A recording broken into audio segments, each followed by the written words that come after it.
Mr. Scott, seconded by Ms. Latendresse, moves that in the opinion of the House, A, the next federal election should be the last conducted under the current first-past-the-post electoral system, which has repeatedly delivered a majority of seats to parties supported by a minority of voters or under any other winner-take-all electoral system, and B, a form of mixed-member proportional representation would be the best electoral system for Canada. Debate, the honourable member for Toronto-Danforth. Thank you, Mr. Speaker. And I should start, Mr. Speaker, by saying that I'll be sharing my time with my colleague from Louis Saint Laurent. Thank you. If you could let me know when I have 1 minute left. So, Mr. Speaker, this motion is intended to put our parliamentary democracy on the right track by fixing what is an extremely unfair electoral system. Every voter counts equally from a philosophical perspective, so every vote should count equally within our electoral system. Unfortunately, the current system does not do that. Now, allow me to quote a former highly respected MP, who everyone knows has the health of our parliamentary democracy at heart and first in mind. Quote, "Why not turn the theory of representative government into reality? Legislatures that reflect citizens' values in proportion to how we vote in elections can help make balance, moderation, diversity, inclusiveness, and maturity the freshening new hallmarks of Canadian parliamentary democracy." End of quote.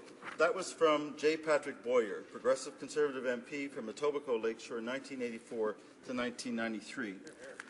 Now, paragraph A in the motion, where it says that the next federal election should be the last conducted under the current first-past-the-post electoral system, which has repeatedly delivered a majority of seats to parties supported by a minority of voters, or any other winner-take-all system, is designed to attract a consensus of MPs affirming that our current system, our winner-take-all system of first-past-the-post, must go.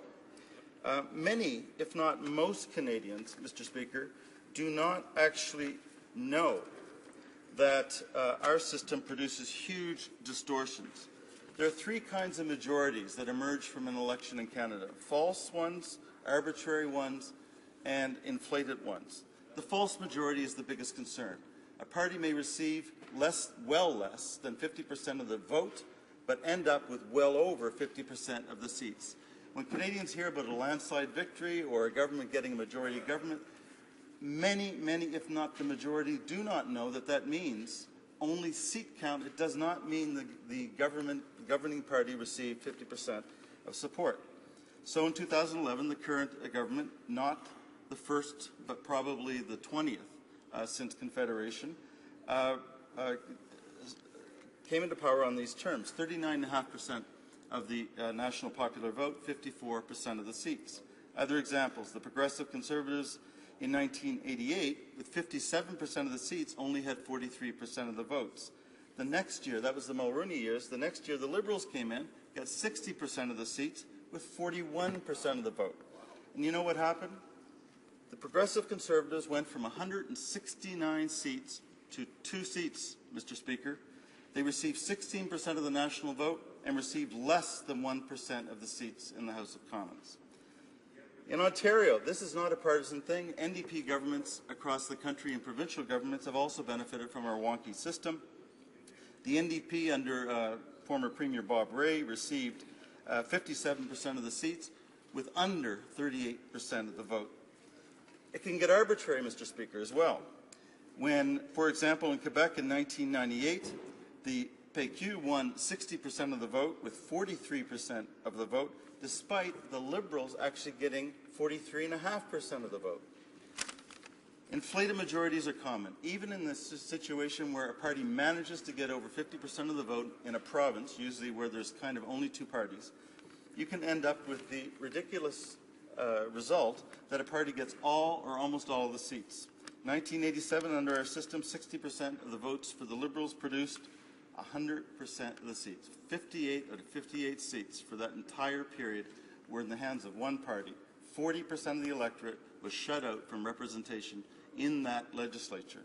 In BC in 2001, 58% of the vote produced for another Liberal party 77 out of 79 seats, 97%. So, Mr. Speaker, this is fundamentally unfair, quite obviously, not to mention, frankly, absurd. But this unfairness is not the only consequence. Our voting system has knock-on effects, I would call them pathologies, that undermine the health of our entire democracy, from how Parliament works to citizen engagement. Now, I would simply like to go through a few of those problems, and I will simply list them because in detail, in debate, I can go into them in more detail. Here are 8 problems. Our system produces a false sense and exacerbation of regional differences. We almost, for decades and decades, get only Conservative MPs from Alberta. It creates the idea that somehow Alberta is monolithically Conservative province. Nothing could be further from the truth. It diminishes diversity of viewpoints in Parliament, especially from different areas of the country. We never hear from a rich range of voices from many provinces because of that problem of regional exacerbation. What it does is it promotes majorities in the House of Commons that, because of our fused system where the Prime Minister has so much power in an executive embedded in the legislature, that if the Prime Minister and the government is of this mind, 60% of the electorate's views, electing only 40% of the opposition MPs, do not have to be taken into account. Legislation can be rammed through if a government is minded. There's an underrepresentation of women in our system. Adversarialism, hyperpartisanship is emphasized over cooperative, compromised legislative activity. The chances of poor legislation, because tunnel vision and single ideologies that do not have to grapple with other points of view on the floor of the House, in committees, also can dominate. Citizen frustration goes through the roof, and it's one of the contributions to lower voter turnout. And the role of MPs, Mr. Speaker, is undermined due to the fact that in our system, voters have to choose with one vote the local rep they would like to have representing their constituency and which party they would like to see with the most seats in the House of Commons, and quite often they're choosing one other factor, which is which party leader do they prefer. All of these things, under a properly structured proportional representation system, would be dealt with. So what is the NDP advocating? Let me start by quoting from Tom Mulcair, the leader of the official opposition, the member for Outremont, who said, quote, a year and a half ago, electoral reform is an important way to reinvigorate our democracy. And in 2015, New Democrats will be seeking a mandate to introduce a proportional representation system, a voting system that better reflects the true political preferences of Canadians. We are committed to ensuring that 2015 is the last unfair election. And only last week, we deepened that commitment by explaining how we would form a special all-party task force upon becoming government, and then legislate to a deadline that would produce a system, a proportional representation system of a mixed sort, by 2019. This is a system, it's important to note, that NDP conventions over the years have emphasized must be adapted to Canada. So the fact that we have examples, Mr. Speaker, thank you for showing me, we have a couple of minutes left. New Zealand, Germany, and Scotland are three healthy democracies that we'll be borrowing from. The fact of the matter is what the lessons they've learned have to be applied in a way that takes into account Canadian realities. It's important as well to note that we are intent on not reinventing the wheel. Here in Canada, much work has been done over the decades on mixed proportional representation as the best PR system for Canada. 8 out of 9 commissions or citizens' assemblies created by governments in the last dozen years in Canada have advocated not only getting rid of our first-past-the-post system, but MMP, mixed member proportional representation. So what is mixed member proportional? The way I like to talk about it is in 3 pairs that are married into a rather harmonious whole. It's much simpler than people think, Mr. Speaker, and I would start by saying that 2 principles are merged. One is the principle that voters in each local constituency or riding should be able to elect a single MP directly accountable to them, our current system. The second is that voters in each constituency should also have their party preference directly count so that party representation in the House of Commons, that is the seats, the number of MPs, is proportionate to the degree of support the party actually received in the national vote. And let me take the voter, as I'm finishing here, Mr. Speaker, into the voting booth. This is how voters will understand how easy this is. These two principles are merged by giving voters 2 votes. Let's call it a 1 ballot, 2 votes approach. Under the first vote on a single ballot, the citizens elect a single local MP to represent their riding. Yep. And on this, with the second vote, they vote for a candidate on a list for the party they prefer. And it's this second vote that tells us what the number of seats each party should get in the House of Commons is, and then from the list, MPs go to the House of Commons, join their local MPs, and voila, Mr. Speaker, we have a much reformed system that will get rid of all of the pathologies that I listed are part of our current system. Thank you. Questions and comments? The honourable member for Wellington Halton Hills. Thank you, Mr. Speaker. Appreciate the comments from the member opposite on this issue of democratic reform. I know he's worked long on this issue over many years. I just want to make a comment. Let's say that we move to mixed proportional representation as a system of voting. We would end up with a House of Commons with some 300 members of Parliament, where, let's say, 200 of those members of Parliament would be local members of Parliament representing local geographic districts across the country, and then we'd have another 100 members of Parliament who would be selected by the parties themselves based on the percentage of the popular vote that each party received in the general election. Currently, however, Section 67 of the Canada Elections Act gives party leaders the final determination as to who party candidates will be. So what we will in effect do is have a system where party leaders would have the final say on these 100 MPs, making them beholden not only to party leaders and not to any other group of constituencies here in this country. And so I note, Mr. Speaker, that Bill C-586, the Reform Act, would remove that statutory requirement for the party leader endorsement, and I wonder if the member would comment on the relation of that bill to the NDP's opposition supply day motion. Member for Toronto-Danforth. I appreciate where the question is coming from. It's first important to clarify the premise, though, which is that under the system we're talking about, there's no appointing by party leaders of the MPs going.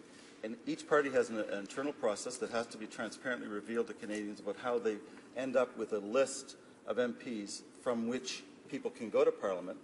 Under the system that we would advocate, individuals, voters could actually go into the list and say, okay, that's the order the party set, but I prefer not that order. I prefer this person to move up the order. So it's very important to know that there's not an appointment system, and it depends on how each party sets up its list so voters can determine how that will influence the vote. On the second point, absolutely. I mean, the idea that the whole question of a direct appointment from a single leader of any MP, let alone all these MPs, is anti-democratic. I would actually say our current system doesn't actually have an appointment power. It has a power, a requirement under the Canada Elections Act to sign off on local nominations. Not quite the same thing. Questions and comments? The honourable member for Winnipeg North. Thank you, Mr. Speaker. And it does sound like the member does have it all figured out in terms of the details of the plan.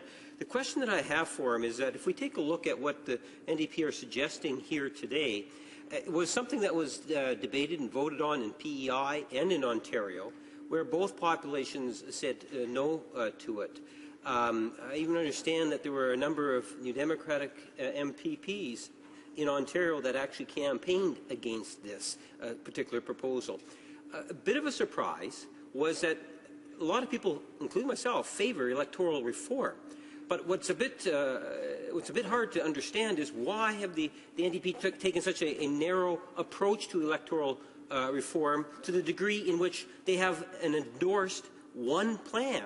I don't think even Fair Vote and other organizations would want to see that. They would like to see a more open approach to dealing with the importance of electoral reform.